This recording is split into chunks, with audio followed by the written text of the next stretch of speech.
नमस्ते Bharat, WH news digital में आपका स्वागत है। मैं हूं विजय खौसे। आज के खबर के प्रायोजक है एश इलेक्ट्रॉनिक्स एंड फर्नीचर, वाड़ी, नागपुर। हम रहते हैं खबरों के आगे, खबरों के पीछे। खबर छुपाते नहीं, दिखाते हैं। राजनीति हो या सामाजिक, क्राइम हो या भ्रष्टाचार की, अन्याय हो या अत्याचार की, हम देते हैं निडरता से खबर को महत्व। आप भी खबर को महत्व देकर हमारे चैनल को सब्सक्राइब करें, विज्ञापन देकर मदद करें। आइए सुनते हैं आज की पत्रकार परिषद। मैं 7 तारीख को पुणे भी जा रहा हूं और पुणे में भी मेरा कार्यक्रम रहेगा और फिर अलग अलग स्थानों पे कुछ हमने राशि दिए है, उसका भी फाउंडेशन भी हम लगाएंगे और विशेष करके यहाँ पार्टी कार्यकर्ताओं से भी मिलेंगे। और जब चुनाव घोषणा होगा महाराष्ट्र का, तो हम प्रचार के लिए भी आएंगे और हम चाहते हैं कि हम इतना काम कर रहे हैं तो हम आगे भी कंटिन्यू करेंगे। और मोदी जी ने जैसे कहा है कि तीसरे कार्यकाल में वो इतना काम करेंगे कि जो 10 सालों में काम हुए हैं उसका 3 गुना स्पीड से आगे काम करेंगे। और मोदी जी का मंत्रिमंडल में उनका कैबिनेट साथी होने के नाते जो हमारा प्रधानमंत्री जी कहेंगे हम उसको जमीन तक उतारेंगे। इसलिए आज नागपुर में आप जितना भी पत्रकार बंधुओं से मिलना हुआ तो मुझे अच्छा लगा। और जैसे मैंने कहा कि नागपुर से पुराना संबंध है, तो यहाँ के लोगों से भी उसी प्रकार से मेरा लगाव रहता है। कई लोगों से मैं नागपुर में आकर के मिला है, नागपुर की कई संस्थाएं हैं, सबसे मैं मिला हुआ हूँ। दिल्ली में भी लोग आते हैं तो वहाँ पे भी मिला हूँ और बहुत अच्छा जगह है, बहुत अच्छे लोग हैं। और नागपुर से हम ये संदेश जो दिया है, मुझे उम्मीद है कि हमारे सारे महाराष्ट्र की जनताओं के बीच में और देश भर में हमारा संदेश जरूर पहुंचेगा। अगर आपको पूछना है तो संक्षेप में संशोधन बिल जो है उसमें आपको कहा गया कि आप मुसलमान नहीं है तो आप इस बिल के बारे में मत बोलिए। ये कांग्रेस ने आप पर कहा है, जो वक्फ का संशोधन जो बिल है इसके बारे में बताइए। ये जब वक्फ अमेंडमेंट बिल पेश किया मेरे द्वारा पार्लियामेंट में, तो कांग्रेस के कुछ लोगों ने कहा कि आप तो मुसलमान नहीं है, इसलिए वक्फ के बारे में आप कैसे बोल सकते हैं। तो मैंने कहा मैं मुसलमान नहीं हूं, इसलिए मैं ज्यादा बोलूंगा, क्योंकि आप लोगों ने मुसलमानों के नाम से जो देश को जिस तरीके से बर्बाद किया है और मुसलमानों का सबसे ज्यादा नुकसान कांग्रेस वालों ने पहुंचाया है। मुसलमानों को एक वोट बैंक का नजर से देखते थे कांग्रेस वाले, तभी तो देश का भी नुकसान हुआ है और मुसलमानों का भी नुकसान हुआ है। अगर 60 साल में मुसलमानों का इतना दयनीय जो स्थिति है तो किसने किया है? 60 साल इस देश का शासन किसने किया है?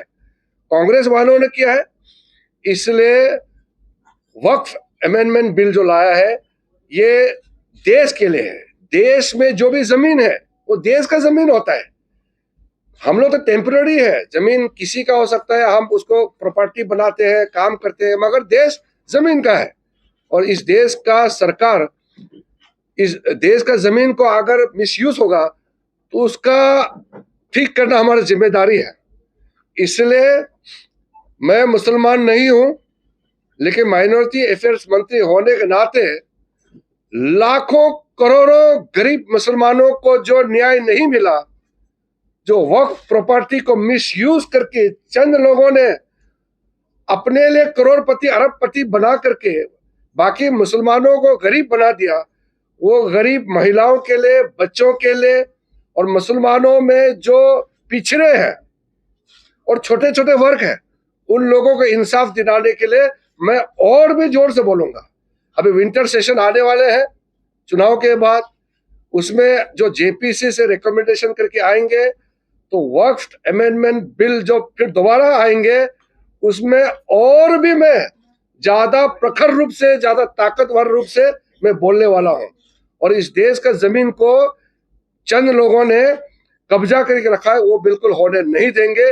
ये हमारा सरकार का पूरा सोच है, प्रतिबद्धता है कि हम न्याय दिला के रहेंगे। एक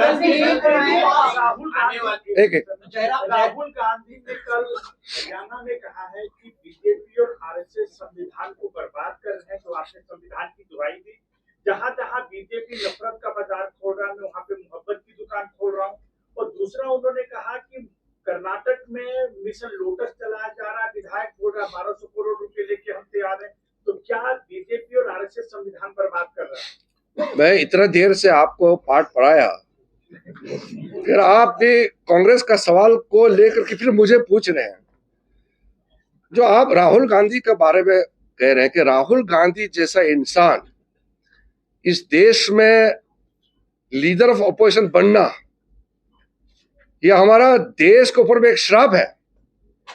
जो आदमी ना संविधान को पढ़ा है, ना संविधान का स्पिरिट को समझते हैं, जिसके पूरे परिवार ने बाबा साहब अंबेडकर को अपमान किया, उसके मुंह से संविधान का शब्द निकलना भी अपमान है। मैं ये मानता हूं कि ऐसा इंसान को संविधान के किताब के ऊपर हाथ लगाना भी उचित नहीं है। ये तो हमारा बदकिस्मती से ऐसा आदमी लीडर ऑफ ऑपोजिशन बना है और मुझे डील करना पड़ता है। महाराष्ट्र में आते हैं, मैं तो अपने वर्क को मैं कहने वाला हूं, लेकिन आपने पूछा, मैं आपके माध्यम से भी एडवांस में बोल देता हूं।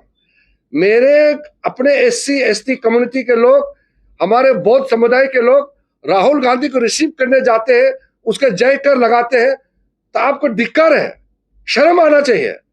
बिल्कुल ऐसा नहीं होना चाहिए। मैं फिर से कहता हूं, मैं उस जमाने में अशोक सम्राट के बाद, राजा कनिष्क के बाद देश को संचालन करने वाला कौन है? उस जमाने में राजा महाराजा देश को चलाते हैं। आज के दिन में प्रजा अपने चुने हुए प्रतिनिधि के माध्यम से देश चलाते हैं। मैं पहला कैबिनेट मिनिस्टर हूं इस देश में बुद्धिस्ट, तो इतना साल इंतजार करना पड़ा, मोदी जी को प्रधानमंत्री बनना पड़ा, तब जाकर के आज एक बौद्ध समुदाय से एक कैबिनेट मिनिस्टर बना। और बाबा साहब जब इस्तीफा दिया तब तक वो दीक्षा नहीं लिया था। बाबा साहब जब लॉ मिनिस्टर इस्तीफा दिया, उसके बाद भी कांग्रेस का अपमान बंद नहीं हुआ। उसका प्रार्थना, उसका क्या आगे देखिए, आप खुद देखिए उसका कितना सभाएं हैं। तब जाकर के उन्होंने दीक्षा लिया, बौद्ध का धर्म को अपनाया। उसके बाद इतने साल हो गए तो कांग्रेस को कोई बौद्ध नजर नहीं आया जो कैबिनेट मंत्री बनने लायक का। इसलिए आज इस समुदाय से एक इस देश का कैबिनेट मंत्री है। और मेरे समुदाय के लोग राहुल गांधी जैसे इंसान को फुल माला चढ़ा करके उनको सर पे बिठा के चलेंगे तो क्या मुझे गुस्सा नहीं आएगा क्या? मुझे तो आक्रोश है दिल में। मैं इसलिए कह रहा हूं, मैं आगे भी कहने वाला हूं ये बात को, और ये कोई हल्का से लेने वाला बात नहीं है। ये हमारे लिए हमारा अस्तित्व का बात है, हमारा पहचान, हमारा जो हमारा बैकग्राउंड, हमारा पूरा आत्मा को छूने वाला बात है। इसको हमारा कोई बुद्धिस्ट आदमी, हमारे यहाँ से कोई SC ST आदमी राहुल गांधी का नारा लगाने से मेरे दिल को बहुत चोट पहुंचता है। कांग्रेस के नेता जयराम रमेश ने ट्वीट किया है, कल आपके कैबिनेट ने मराठी को क्लासिकल लैंग्वेज का दर्जा भी दिया। एक क्रोनोलॉजी उन्होंने ट्वीट के जरिए समझाई है, जिसमें प्रधानमंत्री नरेंद्र मोदी को उन्होंने नॉन बायोलॉजिकल PM बोलते हुए उन्होंने कहा है कि महाराष्ट्र में विधानसभा चुनाव होने वाले, इसलिए इस तरीके के फैसले जो है वो लिए जा रहे हैं। इससे पहले हम लोग ने मोदी जी का 10 साल का कार्यकाल में जो काम हुए हैं, विकसित भारत बनाने के लिए जितने काम हुए हैं, इसको डाइवर्ट करने के लिए ये लोग इस तरह का बातें करते हैं। मैं उसमें ज्यादा उलझना नहीं चाहता हूं, लेकिन जो कल कैबिनेट, काफी देर तक कैबिनेट चली, और कल के कैबिनेट मीटिंग में जो प्रस्तावना आए हैं उसमें, क्योंकि मैं नागपुर में हूं इसलिए बता रहा हूं, मराठी भाषा को क्लासिकल लैंग्वेज का दर्जा देना ये सिर्फ मराठी के लिए नहीं, सिर्फ महाराष्ट्र के लिए नहीं, पूरा देश के लिए एक गर्व की बात है। पहले प्रपोजल तो काफी सालों से था, लेकिन उसका ठीक से कांग्रेस वालों ने अध्ययन नहीं किया। हम लोगों के कार्यकाल में प्रस्तावना आया तो फिर प्रधानमंत्री जी ने साथ में बंगाली, असमीज, पाली, प्राकृतिक ये सबको मिला करके जो फैसला हुए हैं, ये अगर चुनाव होता तो क्या हम 5 महीने पहले 6 महीना पहले नहीं लाते क्या? जब लोकसभा चुनाव हुए हैं पूरा तैयारी करके लाए हैं। ऐसा कैबिनेट में कोई निर्णय नहीं लेते हैं। लेकिन मैं महाराष्ट्र के सारे जनता को अभिनंदन करता हूं, बधाई देता हूं, और मराठी बोलने वाला और हम सबको, मैं अपने आप को भी बधाई देता हूं कि मराठी भाषा बाकी 4 भाषाओं के साथ में कैबिनेट ने क्लासिकल लैंग्वेज का दर्जा दिया। सर, आपने कहा कि संविधान की हत्या हुई है। सर, मेरा सवाल है, आपने कहा कि संविधान की हत्या हुई है। संविधान की हत्या हुई है, आपने कहा है, जिसकी भी हत्या होती है वो समाप्त होता है, उसके बाद में वो जीवित नहीं रहता। जब संविधान की हत्या हुई है तब से लेकर आज तक कैसे चला देश? तो हम लोग ने संविधान की तो हत्या हुई है। हत्या होने के बाद हम लोग ने जीवित किया उसका। तो आप लोग तो 10 साल हो गए ना अभी। अरे आप लोग अभी आप 10 साल हम लोग जीवित किया।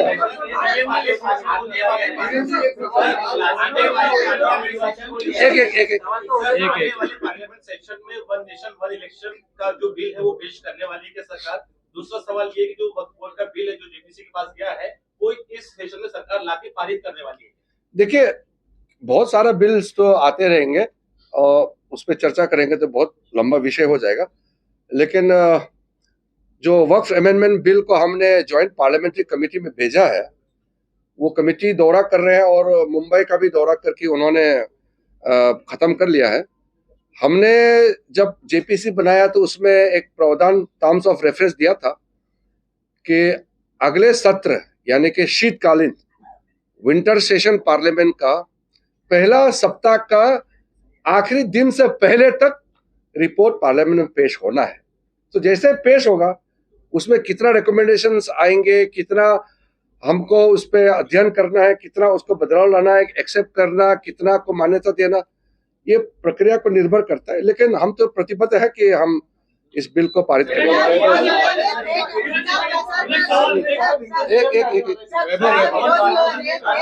एक मिनट नितिन जी बोलते हैं। एक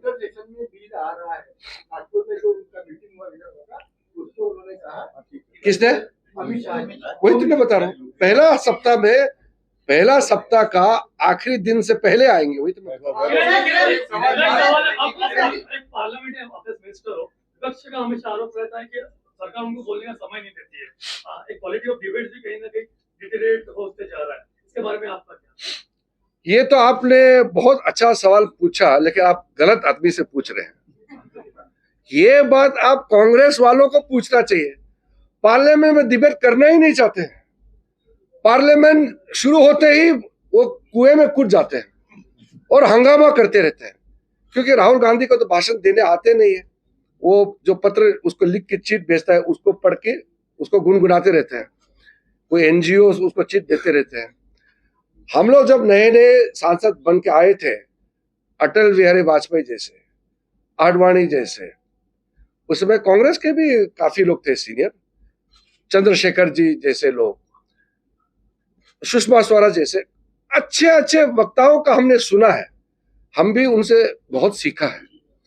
तो जब हम नए नए सांसद बन करके इतने महान नेताओं से हमने बहुत सीखा है।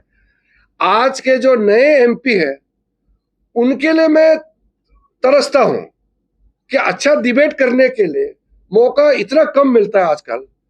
और जो सबसे ज्यादा बोलता है, आप देखिए, ये जो माओवादी विचारधारा के लोग हैं, राहुल गांधी जैसे लोग हैं, सुबह से शाम तक मोदी जी को गाली देते रहेंगे, आरएसएस को गाली देते रहेंगे, भारत माता को गाली देते रहेंगे, ये लोग भगवान राम को गाली देते रहेंगे। सुबह से रात तक बंद नहीं होता उसका गाली। इतना बोलता है, इतना बोलता है। और ये सबसे ज्यादा बोलता है, फिर बोलता है कि बोलने नहीं दिया जाता है। यही लोग हैं, सबसे ज्यादा बोलते हैं और फिर बोलते हैं कि बोलने नहीं दिया जाता। तो दूसरी बात जो है, पार्लियामेंट में जो माइक होते हैं ना, वो माइक जो है जिसका टर्न होता है तो स्पीकर उसका माइक ऑन करता है।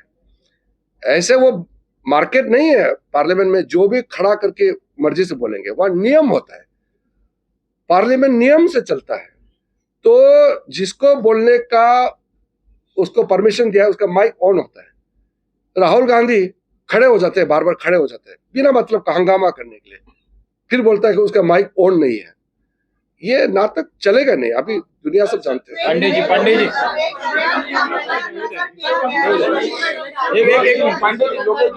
योगेश जी अभी कौन है? योगेश जी योगेश जी खड़े एक मिनिट रहिवो त्यांच्यानंतर तुम्ही बोला. क्या चीज?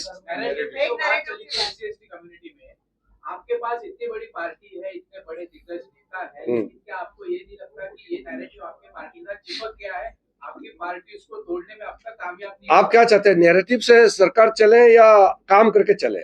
हम तो नैरेटिव पे विश्वास नहीं करते। हम आज ये बात इसलिए कर रहे हैं कि वो नैरेटिव चलवा के हमारे भोले भाले हमारे लोगों को बेवकूफ बनाया, इसलिए मैं बोल रहा हूँ। सप्ताह गए और चैत्य भूमि में जितने भी वहां व्यवस्था करने वाले सबसे मैंने मीटिंग किया और हमने एक तय कर लिया कि चैत्य भूमि में सरकार जो काम कर रहे हैं उसको और अच्छा काम करने के लिए मैंने एक एस्टीमेट सबमिट करने के लिए कहा है कि उसके आसपास में अच्छा लाइब्रेरी बने, लोग बैठने का अच्छा जगह बने और वहाँ जो विजिटर है, टूरिस्ट है और जो श्रद्धालुओं का आने का, जो लाखों लोगों का आने का सिलसिला चलते हैं, उसको मैनेजमेंट करने के लिए हमने निर्णय किया कि वहाँ हम तुरंत मदद करेंगे।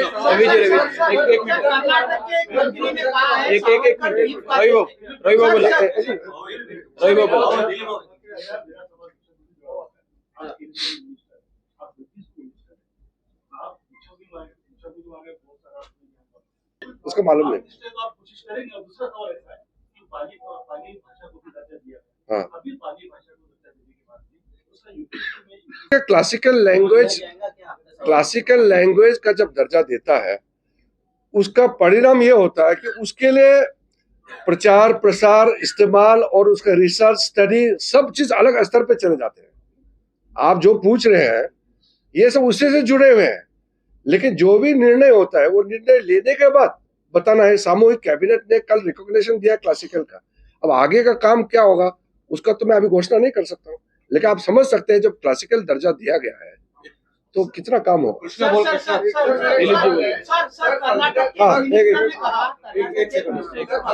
लेकर के आप लोग कुछ पूछना है तो पूछिए। सबसे ज्यादा कांग्रेस ने किया, इतिहास गवाह है और हम लोग पढ़ रहे हैं, सब लोग पढ़ रहे हैं। और साथ ही साथ जो जितना बाबा साहब को इज्जत देना था उन्होंने किया नहीं, और दूसरी तरफ से बीजेपी भी जो सबके रोजगार है वो क्या इसमें अपेश नहीं है आपका कि उसको अच्छे से उसको बताने की जरूरत है लोगों को कि हमने ये काम किया, उन्होंने ऐसा किया, तो क्या हम लोग फेल्यूर नहीं है उसमें? दूसरा सवाल था कि महाराष्ट्र का भी इलेक्शन है तो दलित और माइनॉरिटी जो अल्पसंख्यक है कितना परसेंट सीट हम लोग देने में हम सोच रहे हैं, और अभी अब तक हम लोग दलित समाज का एक नेतृत्व भी खड़ा नहीं किया महाराष्ट्र के अंदर, जो ऐसे जो फेक नैरेटिव जो आते हैं उसमें हम लोग पहले के फाइट कर सके। पहले बात तो पार्टी का जो कार्यकर्ता है, पार्टी के जो काम करना है वो तो आपने सही कहा कि काउंटर राजनीतिक दृष्टि से काउंटर करना चाहिए, वो हम लोग करेंगे अभी। दूसरा जो लीडरशिप का सवाल है या प्रतिनिधित्व का सवाल है वो, क्योंकि मैं पार्टी का यहाँ प्रभारी नहीं हूँ, ये घोषणा मैं नहीं कर सकता।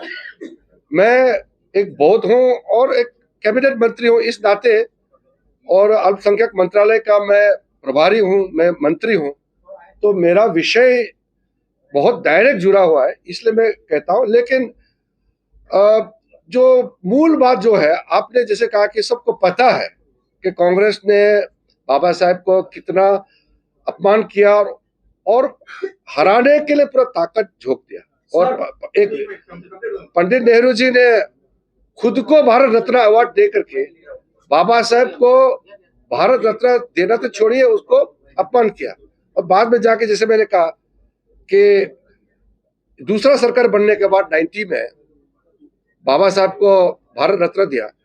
ये सब कोई नई चीज नहीं है, महाराष्ट्र में सबको पता है। इसीलिए मेरा मन में दुख ये है कि हमारे समुदाय के लोग कैसे बेवकूफ बन गया कांग्रेस के बहकावे में, यही मेरा दुख है, इसी को मैं कह रहा हूँ। एक मिनट भीमराव जी का थांबा। आप भीमराव जी तुम्ही बोला एक मिनिट भीमराव जी महत्वपूर्ण सवाल है, बोलो महाबोधि महाविहार जो बिहार का है, आज भी बौद्धों के हवाले नहीं है। आप बौद्ध समाज से बिलोंग करते हो, तथागत भगवान गौतम बुद्ध के आप शिष्य हो। क्या लगता है आपको, मस्जिद जो होती है मुसलमानों के पास में होती है, हिंदू के पास में उनका मंदिर होता है, लेकिन महाबोधि महावीर आज भी बौद्धों के हवाले नहीं है, इसके लिए आपका क्या प्रयास है? हाँ, ये मैंने माइनॉरिटी कमीशन के चेयरमैन इकबाल सिंह लालपुरा जी है, उनको कहा है आप एक पत्र लिखिए अभी बिहार सरकार को, क्योंकि ये एक्ट बनाया बिहार सरकार का, ये केंद्र सरकार का एक्ट नहीं है। पुराने एक्ट हैं, उसमें जो बौद्ध वहां श्राइन जो है उस पोर्शन को मैनेज करने में, क्योंकि वहां हिंदू का भी वहां है, वहां कुछ उनका भी स्थान है, तो इसको क्लैरिटी करना होगा। लेकिन जो बौद्ध परिसर है, बुद्ध भगवान से डायरेक्टली जुड़ा हुआ जो परिसर है, उसका मैनेजमेंट बौद्ध लोगों के हाथ में पूरा कैसे जाना है, उसका स्टडी करके और बिहार सरकार से बातचीत करके उसको हमारे संज्ञान में लाने के लिए मैंने ऑलरेडी कह दिया है। टोपी वाले नहीं मालूम, तो कांग्रेस लोग जो बोलते हैं उसको आप लोग यहाँ पूछ लेते हैं, तो आपका गलती नहीं है। मणिपुर में और पूरा नॉर्थ ईस्ट में कांग्रेस लोगों ने इतना सालों से मिस गवर्नेंस किया और ध्यान नहीं दिया, जिसकी वजह से बहुत उग्रवादी संगठन पैदा हो गए थे। मिलिटेंसी नॉर्थ ईस्ट में जितना ग्रुप्स है दुनिया में कहीं नहीं था। पिछले 10 सालों में 10,000 से भी ज्यादा मिलिटेंट ऑर्गेनाइजेशन हथियार के साथ में समर्पित करके वहां मुख्य धारा में आ गए हैं। मणिपुर में जो घटनाएं हुए हैं वो भारत सरकार का खिलाफ नहीं है, वो वहाँ के मैते जनजाति, मैते कम्युनिटी और कुकी कम्युनिटी दोनों के बीच का है। तो मणिपुर में ये पहला घटना नहीं है। मणिपुर में नागा और मैते के बीच में और मैते और कुकी के बीच में और कुकी के अंदर में भी 2 कम्युनिटी के बीच में क्लैश, और उसमें 500-800 ऐसे लोगों के जाने गए हैं पूर्व में। कभी केंद्र से कोई ध्यान नहीं दिया। इस बार जब मणिपुर में घटना हुई तो गृह मंत्री जी वहां 4 दिन रहे और प्रधानमंत्री जी ने लाल किले से, जब हमारे स्वतंत्र दिवस हम मना रहे थे, लाल किले के प्राचीर से जो पहला शब्द प्रधानमंत्री ने कहा कि देश के लोग मणिपुर की जनता के साथ है, वो है यहाँ परसेप्शन क्रिएट करके वो विदेशी फंड लेकर के माओवादी और विदेशी ताकतों का साथ भारत को बदनाम करने के लिए जो कह रहे हैं उस पर मत जाइए। मणिपुर में अभी धीरे धीरे नॉर्मलसी आ रहे हैं कि 2 समुदाय के बीच में पुराने रंजिश है, बहुत डिफरेंसेस है, उसको मिलाने का कोशिश कर रहे हैं। उसको आर्मी लगा करके बंदूक मार के सबको खत्म नहीं कर सकते है, ये तरीका नहीं है। ऐसे करेगा तो और बर्बाद होगा। एक आखिरी सवाल लेंगे, एक सेकंड। अफगानी है, पाकिस्तानी घुसपैठे जो देश में है, आपको नहीं लगता कि अगर देश में ऐसे ही घुसपैठे बढ़ते जाएंगे तो ये अल्पसंख्यक बहुसंख्यक होंगे? इसको आप कैसे देखते हैं? इसी को तो हम लोग कह रहे हैं ना, आप हमारा भावना को समझिए। हम लोग ने शुरू से कहा कि हम एनआरसी लाना चाहते हैं, या हम जो जितना भी हमने सिटीजन अमेंडमेंट एक्ट पास किया वो किस लिए किया, ये सारा चीज वही है। तो इसलिए मैं उसको ज्यादा डिटेल में नहीं कहूंगा, लेकिन मैं इतना कहूंगा कि चाहे रोहिंग्या हो, चाहे कोई भी बांग्लादेशी घुसपैठ हो, उसका कंट्रोल हम लोग तो कर रहे हैं। राज्य सरकारों को भी साथ देना चाहिए, वो तो हम लोग, ये तो हमारा प्राथमिकता है। साथ साथ जो अफगानिस्तान, पाकिस्तान और बांग्लादेश से जो हमारा वहाँ के माइनॉरिटीज है, उसमें हिंदूज है, बौद्ध है, क्रिश्चियंस है, जैन है, उन लोगों को नागरिकता देने के लिए 2014 से पहले वो भी हम लोग नहीं उठाया। तो देश तो सुरक्षित कब होगा? जब हमारे पास अपने लोगों के लिए हम काम करने के लिए, ठोस कदम करने के लिए तैयार हो, लेकिन हम एक उनको अपीसमेंट पॉलिसी करेंगे। जैसे कांग्रेस के लोग वो मुसलमानों को वोट बैंक देखते हैं, तो वो जो घुसपैठी आते हैं, इलीगल माइग्रेंट जो आते हैं, उसको भी वो वोटर के हिसाब से देखते हैं, क्योंकि मुसलमानों को कांग्रेस सिर्फ वोट बैंक का नजर से देखते हैं, कोई और नजर से नहीं देखते हैं, इसलिए बर्बाद हो रहे हैं। हम वोट बैंक के नजर से नहीं देखते हैं, हम मानवता के नजर से देखते हैं। तो अल्पसंख्यकों द्वारा वोट जिहाद भी किया जा रहा, उस पर भी बात होती है देश में, आप उसको कैसे देखते हैं? हमारा पॉलिसी आपको अच्छा से मालूम है, मैं डिटेल में बोल सकता हूँ क्योंकि प्रेस वार्ता बहुत लंबा हो जाएगा। यहाँ पर एक डिजिटलाइजेशन होने मोदी जी प्राइवेट सेक्टर को ज्यादा महत्व दे रहे हैं और विकास के कार्य इसीलिए विनाश के कार्य गिने जा रहे हैं। कौन कह रहा है ये बात? विपक्ष कह रहे हैं सर। अब विपक्ष के बात को इस देश में ये सबसे हमारे लिए ये बहुत ही अनफॉर्चुनेट है कि विपक्ष जो है, विपक्ष का भूमिका नहीं निभाते हुए भारत विरोधी का रोल निभा रहे हैं, इसलिए ये तकलीफ हो रहा है। भारत आगे बढ़ रहा है ना, तो सब चलिए इसमें मोदी जी के साथ। 1 मिनट हो गया यहाँ। दोस्तों, खबर देखने के लिए आपका शुक्रिया। आज के लिए बस इतना ही, फिर मिलेंगे एक नए खबर के साथ। तो बने रहिए WS न्यूज के साथ। चैनल को लाइक करें, सब्सक्राइब करें, फेसबुक इंस्टाग्राम पर फॉलो करें, विज्ञापन देकर हमें आर्थिक सहयोग करें। धन्यवाद।